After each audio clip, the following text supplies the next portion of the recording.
Hey everybody, Blind Shooter coming back at you once again. Hope you all doing good.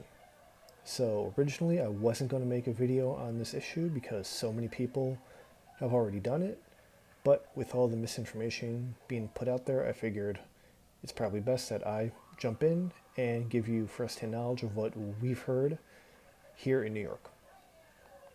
So if you haven't already heard, over the weekend there was an incident in Putnam County, New York regarding a veteran and local law enforcement. Now, some are saying the issue resulted from a red flag incident, and others are saying that it was because the veteran violated an order of protection.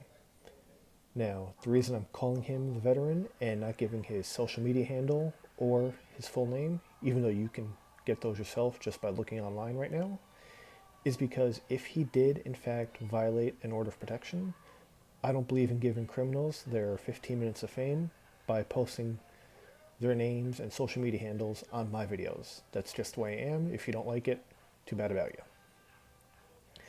So, like I was saying, the incident in question over this past weekend resulted in the Putnam County law enforcement going to this person's home and a quite lengthy standoff.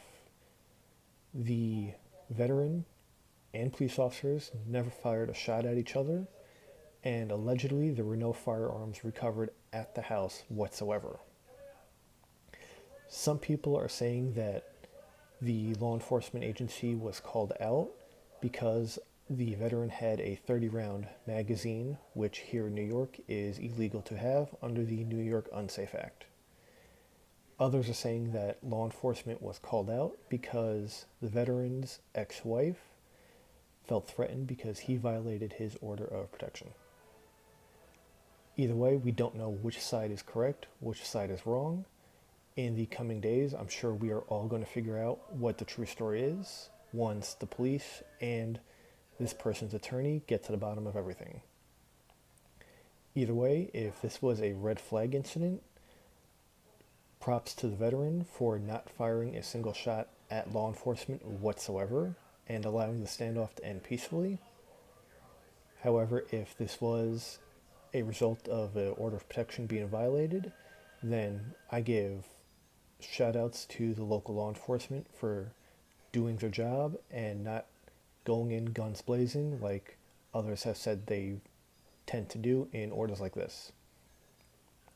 There's a video going around from the local news agency while the standoff was happening of an armored personnel carrier being brought in, and some are saying that that's a use of overforce.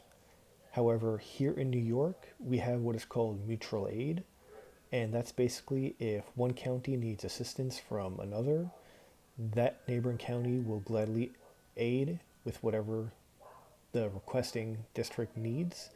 However, we are not going to send out the primary vehicles for that district, only because if something happens, we need them for its respective area and not the neighboring townships, which is why the video clearly shows an armored personnel carrier going on scene and not the regular SWAT team trucks that are accustomed to the county in question. Either way, like I said, the incident was resolved with no shots being fired at or by law enforcement, which is a good thing on both sides. And I'm getting conflicting messages from everyone saying that I need to support the veteran or I need to support law enforcement, which, yes, I support law enforcement and I support our nation's veterans 100%. However, that's not to say there are bad apples in each bunch, both on law enforcement side and the military. 99% of police officers and veterans are good people, but the 1% does give the rest of them a bad name. Either way, everyone needs to calm down and let the legal process go the proper channels. And once everything is said and done, I'm sure we will get the full story of what happened. Until then, there's not much any of us can do, and everyone needs to just calm the hell down. Also, with regards to the story, it's reported that a lot of people, both pro Second Amendment and anti-Second Amendment were calling the district's 911 system trying to get information and even voice their concern. If you're one of the people that did this and you're watching my video, I'm just going to say that you're a fucking asshole for doing so. 911 is reserved for emergencies only, and by doing that, you tied up emergency response for someone that was probably in need of it but couldn't get it because you were too busy trying to voice your concerns or get information that you didn't need to have at the time. Either way, that's Blind Shooter's take on what happened.